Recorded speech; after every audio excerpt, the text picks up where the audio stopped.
The average Ashkenazi IQ is somewhere between 110 and 115, which is about one standard deviation above the population average. Virtually nothing that is believed to be true about Jordan Peterson is actually true. Jordan Peterson is not a Christian. Jordan Peterson is not a conservative. Jordan Peterson is not a defender of Western civilization or Western culture. Jordan Peterson is not post-ideological. Jordan Peterson is not a hero. Jordan Peterson is not a right-winger of any sort. Jordan Peterson is not a prophet. Jordan Peterson's thoughts are not too advanced for ordinary people to follow. And most importantly, most of the time, Jordan Peterson simply does not know what he's talking about. The hell do I know? Nirmal Das, a Canadian author and PhD who specializes in translating ancient languages, observes that Jordan Peterson is poorly educated and lacks a basic knowledge of religion, history, theology, philosophy, science, and logic. He writes, "He misconstrues the Logos and blasphemes his way through the Old Testament and the Gospels. As for history, just one example suffices. No, Jesus is not a version of the Egyptian god Osiris. This nonsense comes from Gerald Massey, a 19th century crackpot who faked evidence to make such claims. Keep talking, bucko. Pretty soon I'm going to have you right where I want you."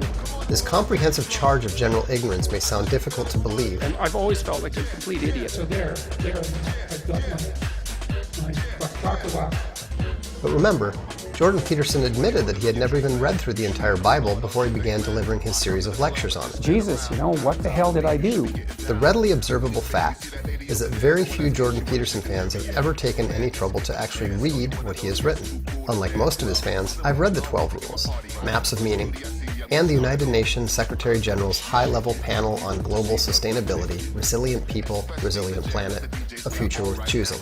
And I can attest that the charge of comprehensive ignorance is an accurate one. For example, throughout the entire 564 pages of Maps of Meaning, there are precisely 0 direct references to such minor intellectual figures as Aristotle, Socrates, Epictetus, Augustine, Marcus Aurelius, and Thomas Aquinas. By way of example, no man even remotely familiar with the Greek and Roman skeptics could possibly have produced such an incredibly ignorant statement as this. Prior to the time of Descartes, Bacon, and Newton, man lived in an animated spiritual world, saturated with meaning, imbued with moral purpose. But now we think empirically, and the spirits that once inhabited the universe have vanished. The clue is right there in the most famous skeptic's name, Sextus Empiricus. I'm very, very, very careful with my words. Jordan Peterson's customary approach to a subject is to take simple, straightforward concepts and redefine them in order to transform their core meanings to suit whatever he is saying at the moment. Even worse, he assigns multiple meanings and contradictory definitions to those concepts, making it literally impossible to know with any degree of confidence what he's actually saying. Find his own meaning to Peterson's words. It's a psychological technique that can be described as preemptive mirroring, as Peterson's rambling incoherence permits the listener to hear what he is seeking to hear and feel that his preconceived views are substantiated by the authority of Peterson's presumed wisdom. Peterson is purposefully saying nothing in order to leave a hole of meaning that the listener will dutifully provide and credit to him. Do you believe that Jesus rose again from the dead? Literally. I cannot answer that question. It depends on what you mean by Jesus. A historical human being that existed In a body. in a body. In a body. And, Yes. and it was a physical body, and then it was on earth. Yes. That it was on Earth, and that was literally they came back to life after death.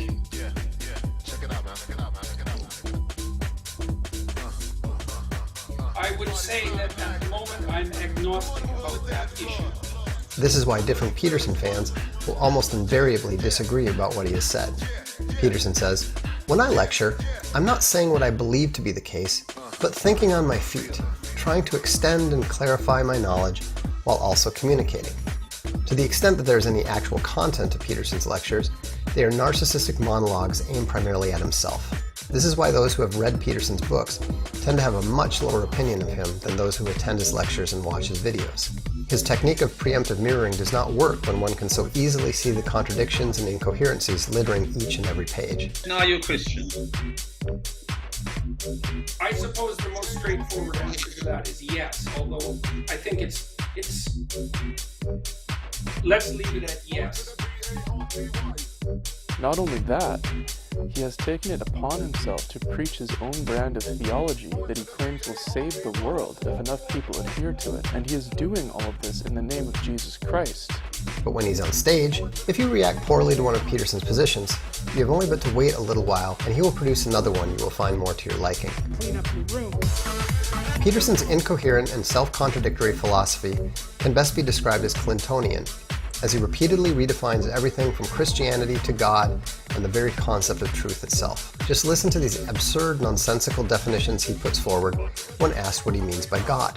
God is the mode of being we value the most, spirit that is trying to elevate being, that makes everything come together. Truthful speech that rectifies pathological hierarchy. How we imagine and collectively represent the existence and action of consciousness across time. The selection mechanism, which judges which men are worthy. Collectively, these statements can clearly be seen to be pure baffle garbage. String them together and you'll see that they're entirely nonsensical. Truthful speech is a selection mechanism that rectifies pathological hierarchies, which is how we imagine the existence of consciousness trying to elevate being. We are in danger in the West of abandoning our culture, of leaving our great foundational stories to die on the altar of our inquisitiveness, cynicism, and carelessness, of degenerating into nihilism or returning in a reactionary manner to an archaic and destructive tribalism of the right or the left. It matters not. These twin dread paths will not lead us to where we would want to be if we decided to be conscious and careful. Such abandonment will weaken us fatally as individuals. That's nonsense. I think that's silly. I really do. And it leads to the obvious question, what makes speech truthful? If Peterson is to be believed, truth is that which serves life in a Darwinian manner. Like the fundamental axiom that I'm playing with is something that was basically expressed by Nietzsche, and it's a definition of truth. And so I would say if it doesn't serve life, it's not true. Or to put it more bluntly and clearly, the truth, the Darwinian pragmatic truth, to be specific, is anything you believe that happens to increase your odds of survival. This, you will note, is a concept that directly contradicts the concept of truth as the dictionary and pretty much everyone else in the history of the planet has ever understood it. Despite how Peterson says he is agnostic about whether or not he believes Jesus Christ literally rose from the dead, at other times he is quite open and adamant about the fact he believes Christ's death and resurrection are allegorical in nature only. The idea of the dying and resurrecting God is one of the oldest ideas of mankind, widespread and exceptionally variant in its forms. It forms part of the set of presuppositions that underlie the most ancient shamanic rituals, carried over, perhaps, from the Stone Age itself. It is echoed in the foundational stories of ancient Mesopotamia, Egypt, and Greece. It manifests itself in allegorical form, in the figure of the phoenix, for example, which immolates itself, regains its youthful form, and rises in triumph from the ashes. He has even hinted that he believes in an alchemical interpretation of Jesus Christ's work on the cross. There's an occult interpretation of the little initials at the top here, I-N-R-I. The occult interpretation, I can't remember the Latin, but it basically means through fire all nature is renewed. And that's what this means. In Peterson's book Maps of Meaning, his actual beliefs are laid bare. On page 238, the Edenic serpent provides the individual with knowledge of the gods without their compensatory power and immortality. The Edenic serpent occupies the same categorical space in the Christian psyche as Lucifer, bringer of light. He in fact reveals to us on the same page that he believes the serpent in the Garden of Eden, Lucifer, is actually an electrical force inside the human nervous system called Kundalini that ascends up the spine, altering consciousness and leading to human enlightenment. He went on to write that the culmination of human enlightenment in an individual as a result of this Kundalini process is the incarnation of a Christ. The incarnation of Christ, the second fruit of the tree of knowledge. So this is what Jordan Peterson actually believes. He believes that Lucifer can transform an individual's body into a Christ. Since human enlightenment culminates in a shift in one's consciousness, ultimately what this means is that Peterson worships his own consciousness as God. Okay, that makes sense. Except, I would say that God is dead and human beings are like a cancer on the planet. Thanks to this perverted redefinition of truth, Peterson even concludes that facts are not necessarily true. Then I would say that I don't think that facts are necessarily true. But Peterson doesn't just play philosophically fast and loose when it comes to facts, figures, and definitions. He can't even answer a straightforward yes or no question honestly. Do you believe that Jesus rose again from the dead? Literally. I cannot answer that question. And the reason is because, well, let me think about it for a minute, see if I can come up with a reasonable answer to that. Well, the first answer would be, it depends on what you mean by Jesus. A historical human being that existed In a body. in a body. In a body. Do you believe that or do you not believe it? You know, it's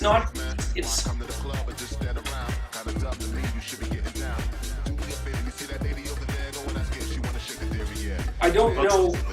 Now come on, is this really the first time that Peterson has ever considered that question? And yet he did manage to answer a related question a little bit more directly. Do you go to church? No. In my experience, the ministers are too frequently lying. I can't stand to hear them say words they don't believe.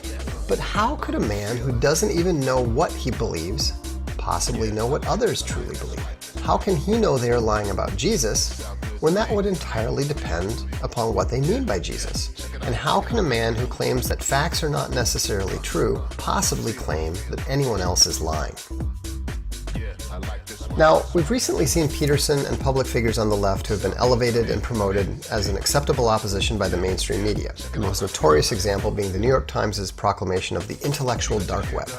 That includes Jordan Peterson, Ben Shapiro, and Sam Harris, among others. Christianity in their ongoing rejection of the neoliberal world order. That's why I'm talking to you.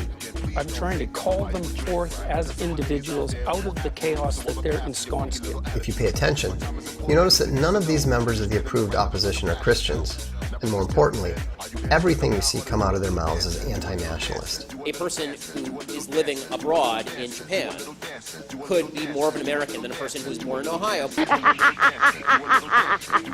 Complete anti-nationalist, and Jordan Peterson is much more clever than Ben Shapiro in this regard. The distance between the typical citizen and the bureaucracy that runs the entire structure has got so great that it's an element of destabilization in and of itself, and so people revert back to, say, nationalistic identities because it's something that they can relate to. What Peterson does is to criticize globalist institutions like the European Union and the United Nations because he thinks that they are moving too fast, too far for the public to accept. Because we're not built for static utopia. We're built for a dynamic situation. But the reality is, his long-term objectives are almost identical to the long-term goals of George Soros and other globalists. That may sound improbable, but in a recent interview with George Soros, the great financier of Antifa and global society rather improbably insisted that he is non-ideological. Jordan Peterson also claims to be non-ideological, despite his globalism, his employment by the United Nations, and his history as a socialist activist. In that same interview, George Soros said that his main concern was that the left has become too extreme, which happens to be precisely the same concern that was revealed by Peterson in what was billed as a debate on political correctness with Stephen Fry, Michael Dyson, and Michelle Goldberg. And that's what this debate is about political correctness. It's about the left going too far. And I think it's gone too far in many ways. And I'd like to figure out exactly how and when so the reasonable left can make its ascendance again and we can quit all this nonsense. Jordan Peterson is trying to fix globalism. He's actively seeking to destroy your nation and your faith because he believes it's necessary in order to save the world. So in conclusion, I'll ask you this. For what shall it profit a man if he shall clean his room and lose his own soul? When Jordan Peterson talks about logos, he is actually talking about human consciousness, not about God. At the same point, you're also the embodiment of this thing that has acted across forever to call chaos into habitable being. You're both this divine, eternal, transcendent essence and the finite shell that you inhabit. When Jordan Peterson was hired to work at Harvard University, he actually took Timothy Leary's previous position. I had Timothy Leary's old job at Harvard, so that was kind of cool, in a warped way. A man whose work he admires. Leary, interestingly enough, considered himself to be carrying on the work of the Satanist, Aleister Crowley. Well, I've been an admirer of Aleister Crowley. I think that I'm carrying on much of the work that he started over 100 years ago, and I think the 60s themselves. You know, Crowley said, "Do what thou wilt, shall be the whole of the law." Timothy Leary was well known to be a proponent of seeking human enlightenment through the use of psychedelic drugs such as LSD or psilocybin mushrooms. During a debate about God with Sam Harris, Peterson confirms that he believes people can experience God by taking high doses of psychedelic drugs, just as his predecessor at Harvard, Timothy Leary, believed. A landscape of mind that that either takes great training, great luck, or pharmacological bombardment of the human brain to explore. I have never been tempted to interpret these experiences that way. Try a higher dose. Which further confirms that whenever Jordan Peterson is talking about God, he is in fact talking about his own consciousness. The truth is this: Jordan Peterson worships his own consciousness as God, and believes that he will be transformed into a Christ by a force inside of his body called Lucifer. Peterson, like many New Age gurus, believes that if Jesus of Nazareth existed, he was not God manifest in the flesh, but a Buddha-like figure who had achieved enlightenment. Jordan Peterson is a false prophet who is teaching an antichrist doctrine, and he has deceived many. He intends to, if possible, deceive even the elect. And that's that.